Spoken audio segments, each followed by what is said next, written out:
예, 존경하는 우원식 국회의장님, 그리고 선배 동료 의원 여러분, 국무총리를 비롯한 국무위원 여러분, 정무위에서 활동하고 있는 김상훈 의원입니다. 지금 대한민국의 기업들이 한국을 탈출하려고 하고 있습니다. 탈출 러시가 예상됩니다. 이런 코리아 엑소더스를 고민할 수밖에 없는 우리 기업들의 어려운 현실을 진단하고 권력 독점과 경제 몰락을 이야기했던 베네수엘라를 따라가는 현 정권의 여러 가지 실책에 대해서 한번 진단해 보고자 합니다. 먼저 국무총리께서 자료 나와주시기 바랍니다.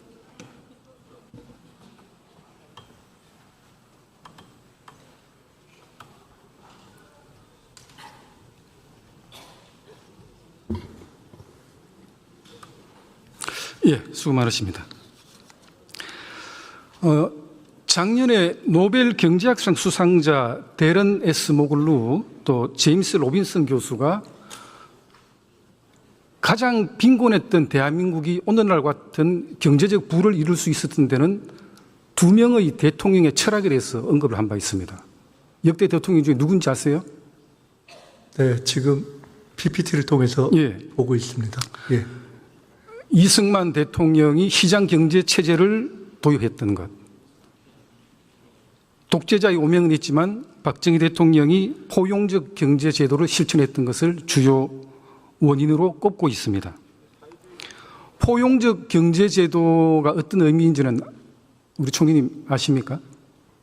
설명해 주시죠. 예. 시장의 잠재력을 우선 활용할 수 있어야 되고 기업의 기술 혁신, 기업의 투자 활동 의욕 고취, 그리고 인재 육성에 투자하고 누구에게나 성장의 동기를 제공하는 그런 경제 제도를 말합니다.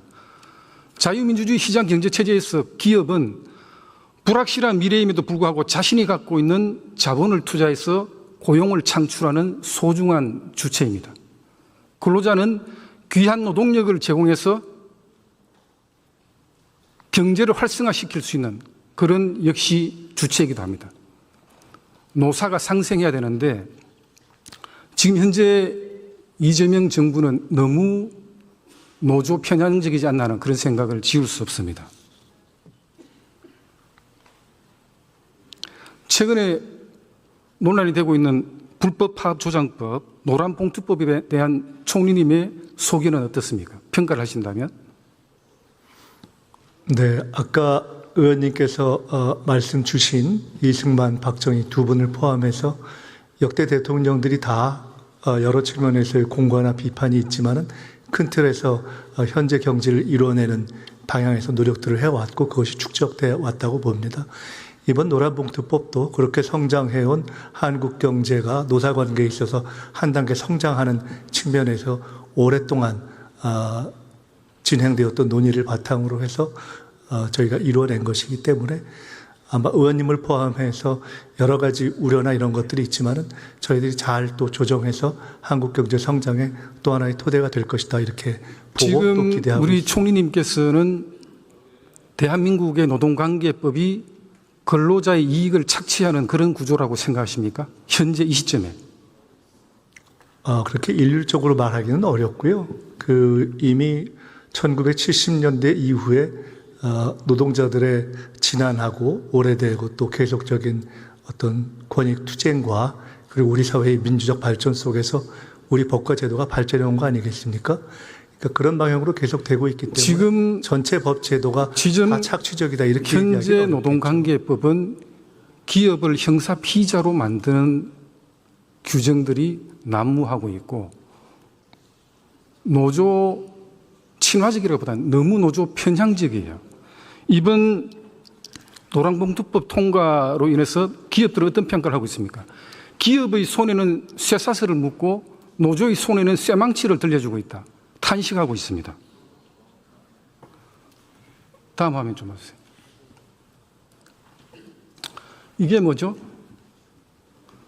2018년도 지방선거 때 민주당 지도부가 전북에 지원 유세를 나갔는데 제가 예전에 대정부질에 또 이야기를 했지만은 민주노총이 민주당 지도부에게 이렇게 묻습니다. 어디 버르장머리 없이 개가 주인을 물어? 납득이 됩니까? 민주노총 관계자가 민주당 지도부에 어디 버르장머리 없이 개가 주인을 물어? 이렇게 질타를 하고 있습니다. 어떻게 보세요, 이거? 의원님께서 지금 이제 하나의 예를 사례로 이렇게 사진으로 보여주셨는데요. 노동이든 또는 기업이든 이 극한적인 케이스가 있는 것 아니에요? 왜 민주노총 관계자가 민주당 지도부에 왜 버르장머리 없이 개가 주인을 무냐고 질타를 하는 이 상황이 납득이 되세요? 저는 민주당의 상부 조직이 민주노총입니까? 민주노총의 하수인이 민주당입니까? 그렇지 않잖아요. 당시 민주당 지도부에 있던 추미애 대표, 현재 추미애 의원은 누구보다 잘 알고 계실 겁니다. 노랑봉투법의 통과도 사실상 따져보면 민주노총의 여러 가지 의견에 손을 들어준 그런 법이고 기업들에게는 쇠사슬을 묶고 한국을 떠나가게 만드는 그런 법이라고 생각합니다. 그렇기 때문에 이제 국회 다수를 차지하고 있는 민주당에서는 저는 반드시 보완 입법이 필요하다. 사용자와 노동쟁의 대상의 범위를 명확하게 해줘야 되고 노동자들이 사업장 시설을 점거해서 파업하는 것은 금지를 시켜줘야 됩니다. 그리고 파업 시에는 대체 근로를 확실하게 허용을 해줘야 그나마 어느 정도 균형을 맞출 수 있다고 보는데 여기에서는 총리님 어떻게 생각하시죠? 의원님 말씀 주신 꼭 보안 입법의 형태는 아니더라도 한편에서는 오해, 또 한편에서는 조금 과장, 또 한편으로는 불확실성에서 생기는 여러 가지 현장에 문제가 있을 수 있다는 것을 저희는 충분히 이해하고 인정합니다. 그래서 그런 것을 포함해서 저희들이 TF 또 매뉴얼을 만드는 과정을 거치겠습니다. 기업들의 목소리에 귀를 좀 기울여주세요. 일단 이따가 다시 한번 질의할 때 모시도록 하겠습니다. 경제부총리 나오세요.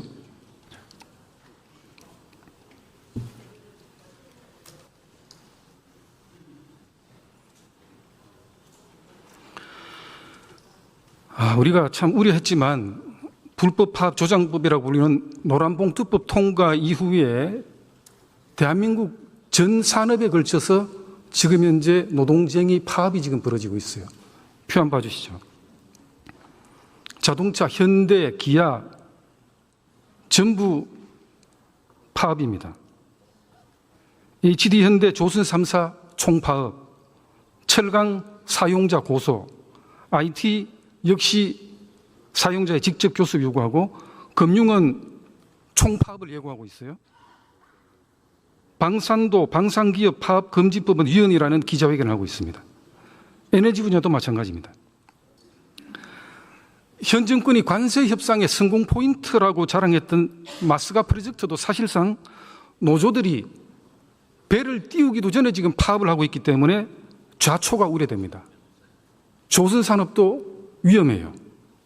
특히 원하청 지분 비율이 1대5인 중형 조선소의 경우에는 이런 식으로 원청기업이 하청기업의 임금 교수에 일제히 나서야 된다면 저는 심각한 경영 환경 악화가 예상된다. 이렇게 보고 있습니다. 우리 부총리님 어떻게 진단하세요?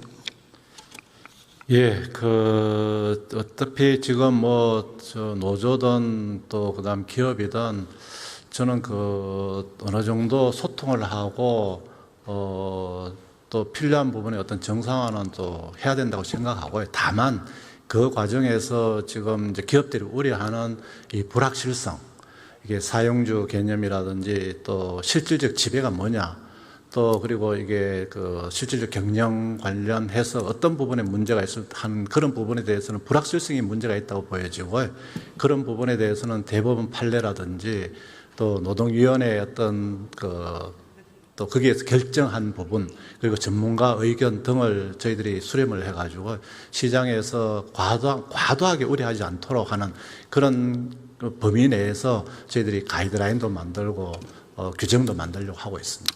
우리 부총리님 현재 경제 현실을 너무 안이하게 진단하고 있는 거 아닌지 모르겠습니다. 이재명 정부의 주요 정책 기조가 뭐죠? 이 자리에서 한번 간단하게 한번 설명해 보세요. 예, 가장 중요한 게 회복과 성장입니다.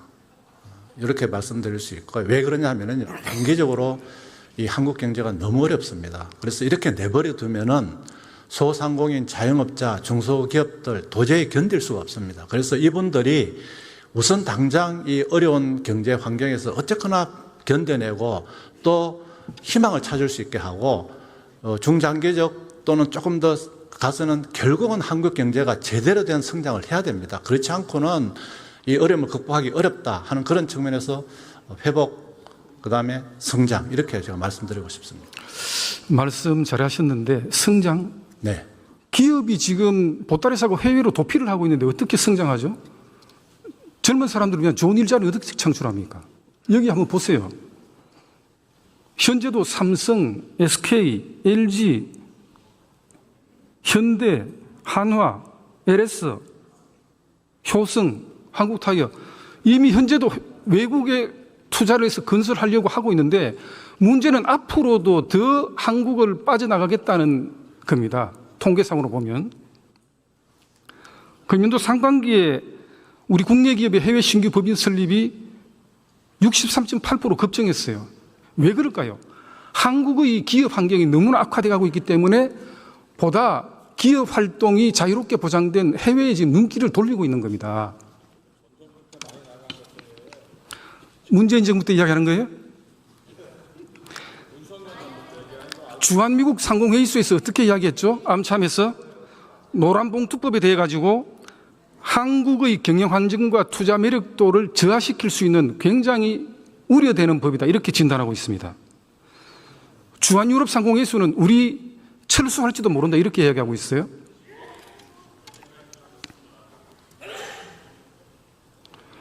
미국 GM 본사가 한국 GM기술연구소에서 40%가량 이미 진행했던 소형 순수 전기차 개발 프로그램 전격 취소했어요.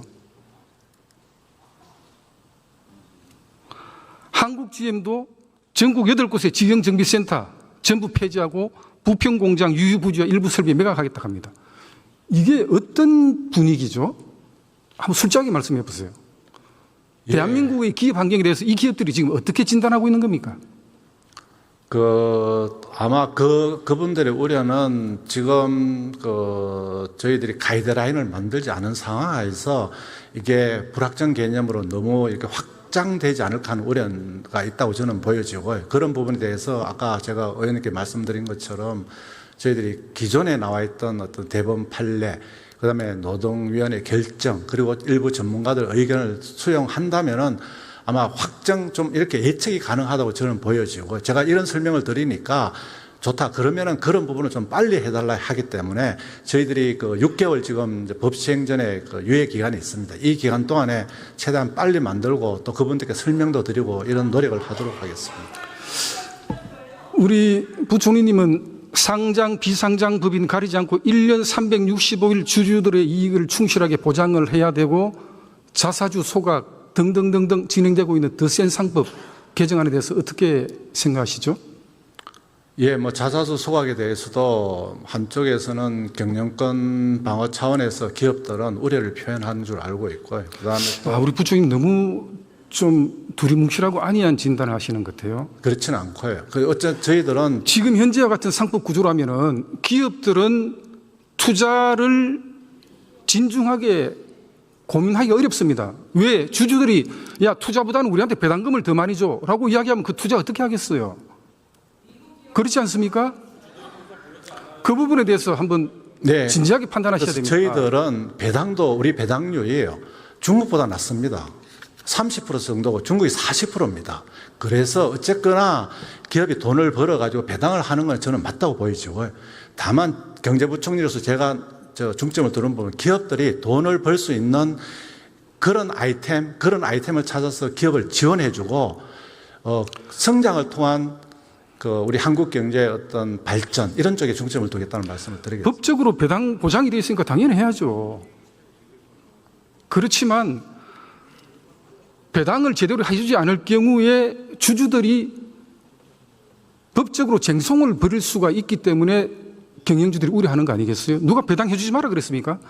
상법 개정안 때문에 그런 환경이 너무나 지금 주주들 입장에서 보장이 되어 있는 상태이기 때문에 경영주들이 기업을 더 키우기 위한 그런 투자 판단을 하기 어렵다는 겁니다. 그런 부분에서 심각하게 고민을 해야 됩니다. 그러니까 기업이 부평 네. GM이 철수한 군산 지금 어떻게 되는 줄 알아요?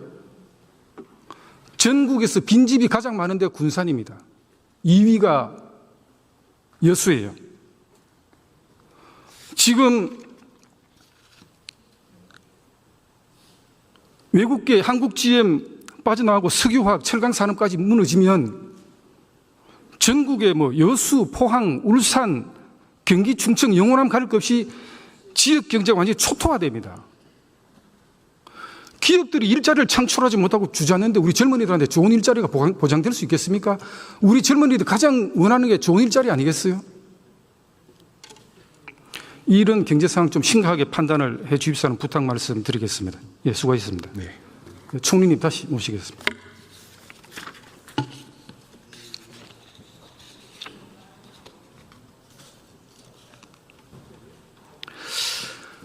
시간이 얼마 남지 않았는데 베네수엘라의 차베스 마두로 정권이 했던 그 일들이 지금 대한민국에서 재현되고 있어요. 저는 누가 이런 시나리오를 쓰는지 모르겠습니다. 대법 관수 늘리고 언론에 재갈 물리고 복지수당 팡팡 뿌리고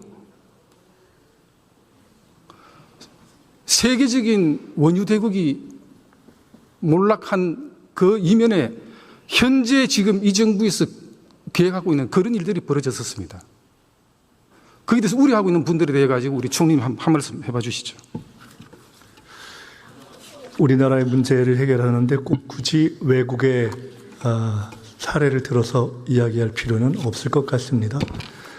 아까 의원님께서 해외에 진출했던 여러 기업들, 해외에 진출한 공장들의 예를 쭉 말씀하시면서 그것이 저런 형태가 지속되면은 어떻게 하느냐 하는 우려를 주셨는데 해외 기업들이 진출한 것을 다 우리 경제 사정이 어려워서 탈출했다 이렇게 일률적으로 이야기하기는 어려운 것 같습니다. 그렇게 본다면은 지난 정부 시기에 다 윤석열 정권 견디기 어려워서 다 탈출했다 이렇게 우리가 얘기하면 그것도 조금 과하다고 말씀하시지 않겠습니까? 문재인 정부 때 이미 기업의 투자 환경이 너무나 악화됐는데 그다음 윤석열 정부 때 국회 제1당을 차지한 민주당에서 규제 완화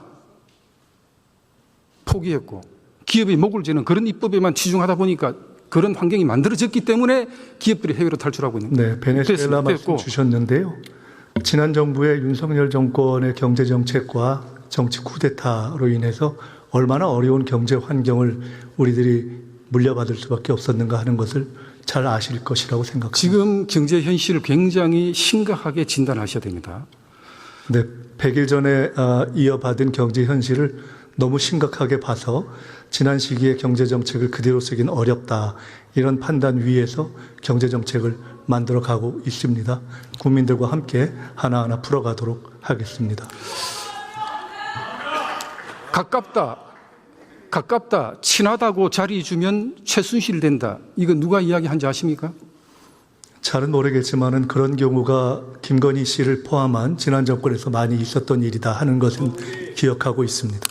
가깝다, 친하다고 자리 주면 최순실 된다라고 이야기한 사람은 이재명 대표였습니다. 당시 2017년도 관훈클럽 토론회에서 문재인 전 대통령을 겨냥해서 가깝다고 친하다고 자리 주면 최순실 된다고 이야기한 그 분의 정권이 지금 가까운 사람들에게 아무런 전문적 식견도 없고 심지어는 외교적 경험이 전혀 없는 사람을 유엔 대사를 시켰어요. 이거 저는 국무총리의 가장 큰 역할이 대통령에게 다른 부처 강요들이 못하는 쓴소리를 할 수 있어야 된다고 봅니다. 예, 네, 들어가시죠. 그렇게 하겠습니다. 지난 정부의 여당과 그리고 내각이 그런 쓴소리가 있었다면 지금과 같은 어려운 국가의 상황은 조금은 덜 수 있지 않았을까 하는 아쉬움을 가지고 있고 앞으로 함께 여야가 풀어갔으면 좋겠다 하는 생각을 가지고 있습니다. 두리뭉실하게 이야기하지 마시고 대통령께 고언도 하시고 진언도 하시고 그러세요. 예, 수고하셨습니다.